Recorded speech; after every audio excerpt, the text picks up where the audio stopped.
तो बस मैंने की शादी। उसके बाद जब घर वालों को पता चला तो उन काफ़ी इशू बने फैमिली में। चाय वगैरह कभी बना के दे देते हैं बस, इससे ज़्यादा। या कभी कह देंगे कि शॉपिंग पे ले जाऊंगा, तुम जो कह रही थी वो उस दिन कि मैं मुझे ये ड्रेस चाहिए वो ले दूंगा, तो फिर मैं फ़ौरन मान जाती हूँ। ताज़ा तरीन अपलोड्स की नोटिफिकेशन हासिल करने के लिए हमारे चैनल को सब्सक्राइब करें और साथ में दिए गए घंटी के निशान को दबाना ना भूलें। अस्सलाम वालेकुम नाज़रीन, मैं हूं आपका मेज़बान अहमद फ़राज़ और आप देख रहे हैं पीसफुल पाकिस्तान।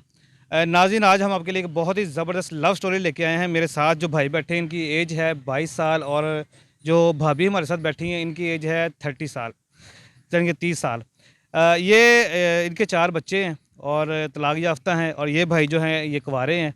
इनकी शादी कैसे हुई है ये हम सारी स्टोरी हम इन्हीं से जानेंगे। तो आइए इनसे बात करते हैं। अस्सलाम वालेकुम जी। वालेकुम सलाम। अच्छा भैया, सबसे पहले मुझे ये बताएं कि नौजवान जो होते हैं इस जो हमारे मुआशरे के नौजवान हैं, ख़ास तौर पे इस दौर के, वो तो देखते हैं कोई यंग लड़कियां खूबसूरत सी। आपने एक शादीशुदा लड़की से शादी कर ली, कैसे? बस ये सुनते रसूल भी है। आप सल्लल्लाहु अलैहि वसल्लम ने जो सबसे पहले शादी की थी वो हज़रत खदीजा रज़ियल्लाहु अन्हा से की, और वो पहले यानी कि तलाक वो बेवा थी और उनके पहले से बच्चे भी थे। तो मैंने बस सुन्नत को ज़िंदा किया है कि आप सल्लल्लाहु अलैहि वसल्लम ने पहली शादी जो है वो बेवा औरत से की थी, तो मैंने भी उसी लिहाज से अपने से ज़्यादा उम्र और डिवोर्स याफ्ता है तो उनसे शादी की है। अच्छा, मुझे ये बताएं कि ये आपने रिश्ता भेजा था या कोई लव शव वाला चक्कर बना है? नहीं, रिश्ता नहीं भेजा। असल में ना मैंने जब इन्हें देखा ना, ये स्कूल में टीचिंग करती थी, तो वहाँ पे मैंने देखा पहली दफ़ा, तो मुझे बस लव हो गया था इनके साथ वहीं पहली दफ़ा देख के। यानी कि वो बस वन साइडेड लव था, मेरी तरफ से ही था, इन्हें नहीं पता इस चीज़ का। तो तब मैंने इन्हें हिजाब में देखा था, तो मुझे इस चीज़ का बाद में पता चला कि ये पहले से शादीशुदा हैं और इनके 4 बच्चे भी हैं।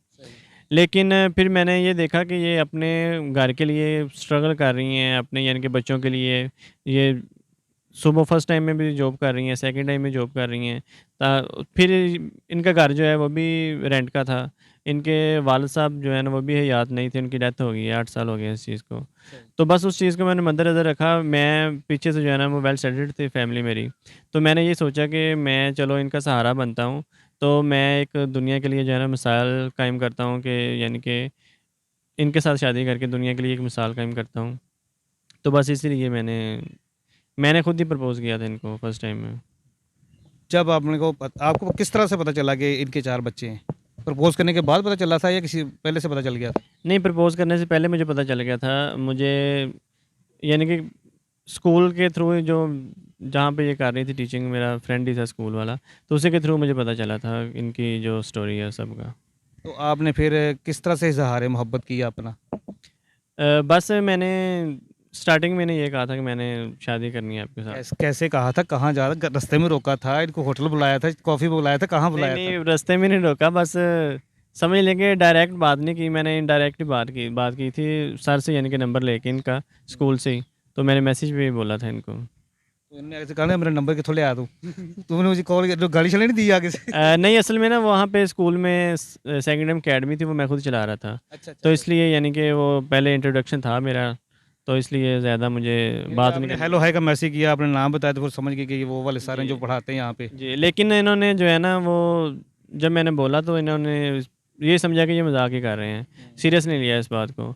तो बाद में इन्होंने इनकार कर दिया मुझे कि नहीं, यानी कि वो पहले से उनका मतलब जो डिसहार्ड थी, परेशानी थी। डिसार्ट थी और उनका ट्रस्ट जो है ना वो अब टूट चुका था मर्दों से, सही। कि ये सब एक जैसे होते हैं। फिर मैंने काफ़ी इनको यकीन दिलाया, फिर इनके घर में गया, इनकी मदर के साथ मैंने बात की, उनके साथ मेरी सारी जब बात हुई है, फिर इन्होंने कहा कि जी वाक़ई सिंसियर है रिश्ते को लेके, तो फिर इन्होंने उसके बाद हाँ की कि चलें ठीक है। पहला लफ्ज़ क्या बोला था जब आपने इज़हार मोहब्बत किया? वो क्या बोला था? पहला लफ्ज़ क्या? डायरेक्ट शादी के लिए प्रपोज़ किया था या पहले लव यू बोला था? नहीं, लव यू नहीं नहीं, बोला। लव यू नहीं बोला मैंने, बस बेसिकली ये कहा था कि मैं एक ना आपके साथ रिश्ता बनाना चाहता हूँ। मैंने कहा क्या मतलब है? कहते मैं आपसे शादी करना चाहता हूँ। तो मैंने कहा आप मजाक कर रहे हैं। कहते नहीं मैं सीरियस हूँ। मैंने कहा अगर वाकई आप सीरियस हैं ना तो फिर करके दिखाएं, पता चल जाएगा क्या मेरे साथ। मैंने कहा मैं नहीं आपके साथ टाइम नहीं पास करना और ना ही मैं इस चीज़ के लिए मतलब एग्री हूँ। और हमारा रिलेशन कोई इतना लंबा चौड़ा चला भी नहीं, 2-3 मंथ के अंदर हमारी शादी हो गई थी। हम लोगों ने अपने रिश्ते को एक नाम दिया था, क्योंकि हम लोग ये नहीं चाहते थे कि लोग हमें बुरे अल्फाज से याद करें, वो ये कहें कि जी फ़लाँ बंदे के साथ इसका अफेयर है, ये उसके साथ क्यों जाती है।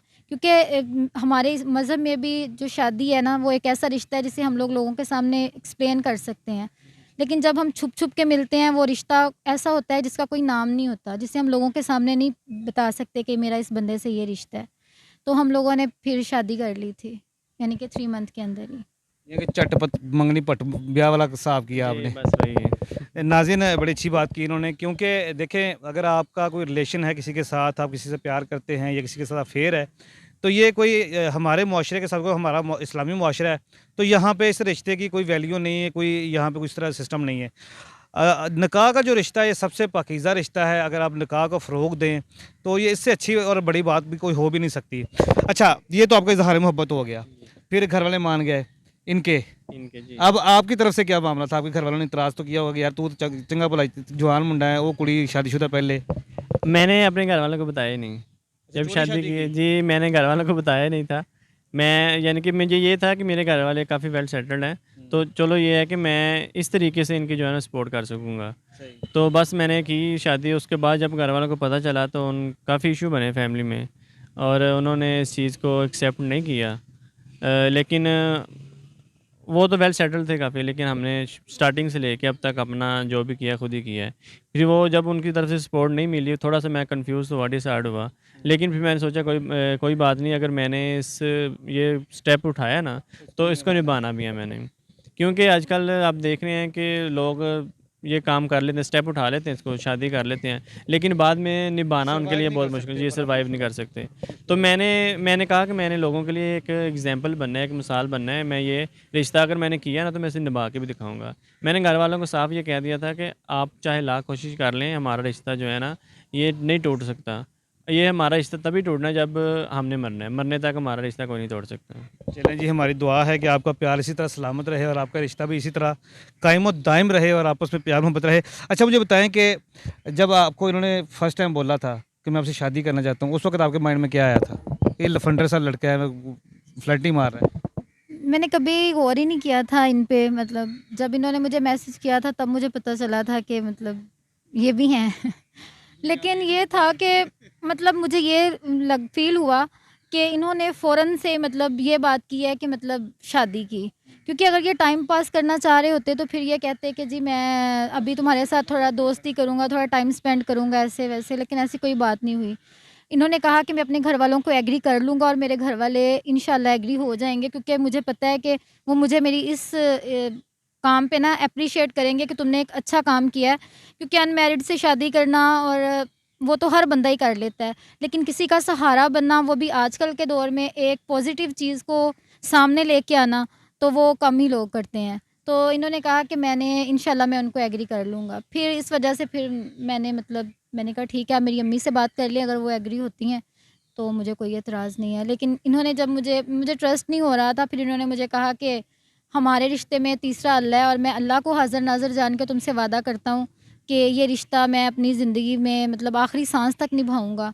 तो फिर इसके बाद तो मेरे पास कोई ऑप्शन ही नहीं रहा था। जब तीसरा अल्लाह ताला दरमियान में थे, तो इसके बाद मैंने कहा ये जो शादी है ये भी एक किस्म का जुआ ही होता है। ये एक वो है कि बस लक है कि इंसान की अच्छी, आजकल तो वैसे भी शादी जो है एक मज़ाक बन चुकी है। लोग शादियां करते हैं, छोड़ देते हैं, फिर और करते हैं, फिर छोड़ देते हैं। तो इस वजह से मैंने कहा कि चलें, फ़र्स्ट टाइम जो ज़िंदगी में हुआ, दोबारा फिर एक दफ़ा देख लेते हैं चांस। जी, क्योंकि आपने सोच लिया कि या तीनों गाने या पाँव बारह, कुछ ना कुछ तो हो गए। ऐसे ही है। अच्छा, नहीं, मेरा सवाल ये था कि जब इन्होंने आपको फर्स्ट टाइम बोला कि मैं आपसे शादी करना है, उस वक्त रिएक्शन क्या था? आपको समझ आ गया कि यार ये फ़लाँ बंदा है, तो ये अच्छा ठीक है, मुनासिब है, खूबसूरत है? बड़े डिसेंट थे और बड़े इनोसेंट थे। कभी ऐसी कोई इनके बारे में बात भी नहीं सुनी थी कि इन्होंने कुछ ऐसा किया है, तो इस वजह से वो नहीं था माइंड में कुछ ऐसा आया, ट्रस्ट हो गया। जी, मुझे इन पे ट्रस्ट हुआ था बस जब इन्होंने प्रपोज़ किया था। प्यार हो गया फिर आपको उनसे? प्यार भी कह सकते हैं, लेकिन तब मैं नहीं चाहती थी कि मैं इतना इन्वॉल्व हूँ और कल को मुझे कोई मतलब मसला बने तो फिर। लेकिन शादी के बाद जैसे-जैसे हम लोगों को प्रॉब्लम फेस करने पड़े हैं और लोगों की बातें और ये वो बड़ा कुछ, तो वैसे-वैसे हमारा प्यार कम होने की बजाय बढ़ा है, जैसे-जैसे हम लोगों ने तकलीफ़ें बर्दाश्त की हैं। नाज़रीन, हमारा मुआशरा ही ऐसा है कि कभी भी जो है ना वो किसी भी रिश्ते को कबूल करता ही नहीं है। ये एक इतना अच्छा स्टेप लिया है इन्होंने, एक लड़की से शादी करना, इस तरह से किसी का सहारा बनना, ये बहुत बड़ी बात है और हर किसी के बस की बात भी नहीं है, क्योंकि हर नौजवान लड़के की ख्वाहिश होती है कि यार मैं एक यंग लड़की से शादी करूँ, कुंवारी लड़की से शादी करूँ। शादीशुदा लड़की को से शादी करना और किसी के बच्चों को अपना बच्चा तस्लीम करके उसकी परवरिश करना और सारे मामले करना, ये बहुत बड़ी और बड़े हौसले की बात है। चलें, ये तो सारी बातें सीरियस हो गई, इसको छोड़ते हैं। अच्छा, मुझे ये बताएं कि अब दोनों में से सबसे पहले जब लड़ाई होती है तो मनाता कौन है? वैसे तो हमारी लड़ाई कभी हुई नहीं है, अगर छोटी बहुत थोड़ी बहुत थोड़ी बहुत घर में हो ही जाती है, तो फिर ज़्यादातर मैं ही बनाता हूँ। क्योंकि देखें, मैं एक बात कहता हूँ हमेशा कि वो कौन सी चीज़ है जो हमेशा लड़की की नहीं होती, लड़के की होती है, तो वो एक ही चीज़ होती है, वो है गलती। तो वो हमेशा लड़के की होती, लड़की की नहीं होती। क्या कहती है आप इस बारे में? नहीं, वो गलती अक्सर मेरी ही होती है, मैं जल्दी हाइपर हो जाती हूँ, लेकिन इनको पता है मैं जितनी जल्दी गुस्से में आती हूँ उतनी जल्दी मान भी जाती हूँ फिर। तो मनाने के लिए आप वो क्या करते हैं ये? कुछ भी नहीं, ज़्यादा कुछ भी नहीं करना पड़ता, बस बुलाते ही हैं, बस हँस के या मज़ाक करते रहेंगे और बस बार-बार बुलाते रहेंगे तो मैं फिर बोल पड़ती हूँ। कोई स्पेशल तरीका नहीं है आपको मनाने का? स्पेशल तो कोई तरीका नहीं, हाँ, कभी चाय यार बना बहुत सादी कुड़ी है यार, बिल्कुल सुक्के च बन जाती है। चाय वगैरह कभी बना के दे देते हैं बस, इससे ज़्यादा। या कभी कह देंगे कि शॉपिंग पे ले जाऊँगा, तुम जो कह रही थी वो उस दिन कि मैं मुझे ये ड्रेस चाहिए वो ले दूँगा, तो फिर मैं फ़ौरन मान जाती हूँ। ਕਿ ਉਹ ਸ਼ਾਪਿੰਗ ਵਾਲਾ ਕਿਤੇ ਲਾਰਾ ਹੀ ਹੁੰਦਾ, ਅਸਲ 'ਚ ਸਸਤੇ 'ਚ ਬਣਨ ਵਾਲੀ ਚਾਹ ਹੀ ਹੁੰਦੀ। ਨਾਜ਼ਰੀਨ, ਇਹ ਦੁਨੀਆ ਦੀ ਸਸਤੀ ਤਰੀਨ ਕੁੜੀ ਹੈ ਜਿਹਨੂੰ ਜਿਹੜੀ ਚਾਹ ਤੇ ਮੰਨ ਜਾਂਦੀ ਕਿ ਯਾਰ ਚਾਹ ਪਿਲਾ ਦੇ ਨਾ, ਤੈਨੂੰ बुला के ਤੇ ਤੂੰ ਮੰਨ ਜਾ ਮੇਰੇ ਨਾਲ। जी बिल्कुल ऐसे ही। यार आप तो खुश नसीब हो यार, इतनी सस्ती लड़की मिल गई आपको, वरना भाई बीवियाँ तो बड़ा खर्चा करवाती हैं। जी बिल्कुल, ये अगर शॉपिंग पे भी जाती हैं ना तो इनकी कोशिश यही होती है कि कम से कम बजट में जो चीज़ आ जाए ना मैं वही लूँ, यानी कि ज़्यादा बोझ ना डालूँ उनकी जेब पे मैं। यानी कि एक समझदार वाइफ वाला जो है ना वो किरदार निभा रही है जी ये। बिल्कुल। उनको पता है कि मेरे ज़ाहिर हमने आगे चलना, सर्वाइव करना प्रॉपर्ली, पीछे से सपोर्ट भी कोई नहीं है, तो दोनों ही हैं मिलकर करना सारा कुछ। और ये बड़ी अच्छी बात है अगर मियाँ बीवी दोनों को मिलकर सपोर्ट कर रहे हैं और एक दूसरे का सहारा बन के चल रहे हैं, तो कामयाबी आपका मुकद्दर होती है। अब मुझे ये बताएं कि आपका, मैंने देखा है यूट्यूब चैनल भी है, तो वो किस नाम से है और वहाँ पे क्या वीडियोज़ बना रहे हैं आजकल आप? वो हमने चैनल बनाया हुआ है beauty hacks with Lubna Umar के नाम से, यानी कि मेरी वाइफ ही उसे चला रही हैं। इन्होंने पार्लर जो सेटअप बनाया था पार्लर का, उसी से रिलेटेड ब्यूटी हैक्स जो है ना वो देती हैं वहाँ पे। हमने इसलिए बनाया कि चलो इससे यानी कि चैनल की बदौलत हमें थोड़ी सी सपोर्ट मिल जाएगी लोगों की, तो ये है कि हम अपने बच्चों को एक अच्छा मुस्तकबिल दे सकेंगे, उनकी जो है ना वो एक अच्छा लाइफस्टाइल उनको दे सकेंगे, बस इसलिए हमने वो चैनल बनाया था। तो बस यही है हमारी कि वो चैनल थोड़ा सा हमारा रन कर जाए, तो हमें थोड़ी सपोर्ट मिल जाए लोगों की यूट्यूब से। बिल्कुल सपोर्ट मिलेगी आपको। मेरे जितने भी सब्सक्राइबर्स हैं, जितने भी नाज़रीन हमें ये वीडियो देख रहे हैं, तो उन तमाम लोगों से रिक्वेस्ट है कि स्क्रीनशॉट आप देख रहे हैं, इनके चैनल का फ्रंट पेज जो है, फ्रंट फेस आपको नज़र आ रहा है, ये इनका चैनल है और इसका लिंक जो है वो डिस्क्रिप्शन के अंदर मौजूद है, तो आप वहाँ से इनके चैनल को जाके सब्सक्राइब कीजिए, इनकी वीडियोज़ को लाइक कीजिए और दूसरों के साथ भी शेयर कीजिए जितना ज़्यादा हो सके। बेसिकली मकसद है कि जितना ज़्यादा हो सके इनको सपोर्ट करें, क्योंकि इनको सपोर्ट करेंगे तो माशरे में जो एक अच्छी काविश है वो परवान चढ़ेगी। तो ये आपकी और मेरी कोशिश से ही हम इस माशरे को एक अच्छा स्टेप या एक अच्छा माशरा। अच्छा, जाते जाते हमारे जो नौजवान ये वीडियो देख रहे हैं उनको कोई मैसेज देना चाहेंगे? जी, इनको मैसेज मैं यही दूँगा कि अगर आपने कोई कदम उठाना है, कोई स्टेप उठाना है शादी के बारे, तो फिर उसको निभाएँ भी। क्योंकि अक्सर ये होता है कि शादी कर ली जाती है लेकिन निभाते कोई नहीं है। तो मेरा तो मैसेज उनको यही है कि अगर शादी करनी है तो निभाएँ, अगर नहीं करनी तो फिर किसी के साथ टाइम वेस्ट करके उसका भी टाइम वेस्ट करेंगे, अपना भी करेंगे, उसकी ज़िंदगी बर्बाद करेंगे, तो उसका फ़ायदा कोई नहीं है। और नाज़रीन ने इनकी स्टोरी बड़ी अच्छी लगी मुझे, बड़ा अच्छा स्टेप उठाया। असल में बेसिकली इनसे वीडियो करने का मकसद ये है, इसको अप्रिशिएट करना है, क्योंकि नौजवानों की सोच जो है वो हमेशा, मैंने बहुत सारे नौजवान ऐसे देखे हैं कि वो शादी की तरफ तो आते ही नहीं, निकाह की तरफ आते ही नहीं है। और हमारी जो ख़वातीन है वो भी इस तरफ नहीं आती। अगर कोई दूसरी बंदा शादी करना चाहे तो मैंने अक्सर लोगों को ये कहते सुना कि भाई वैसे रख लो, निकाह ना करना। यार कैसे हमारा माशरा है कि हमारी बीवियां हमें खुद से कह रही हैं कि भाई वैसे रख लो, निकाह नहीं करना है, यानी कि हराम की तरफ हमें जो है ना वो भेज रही हैं। जो हक हलाल का रिश्ता है, जिसको अल्लाह पाक ने सबसे प्यारा रिश्ता करार दिया है, उस वहाँ से हमें रोका जा रहा है। तो भाई की कोशिश है, भाई का ये स्टेप आपको कैसा लगा है, आपने कमेंट करके हमें लाजमी बताना है। इसी के साथ अपने मेज़बान अहमद फराज को इजाज़त दीजिए। अपना बहुत सा ख्याल रखिएगा। अल्लाह हाफ़िज़।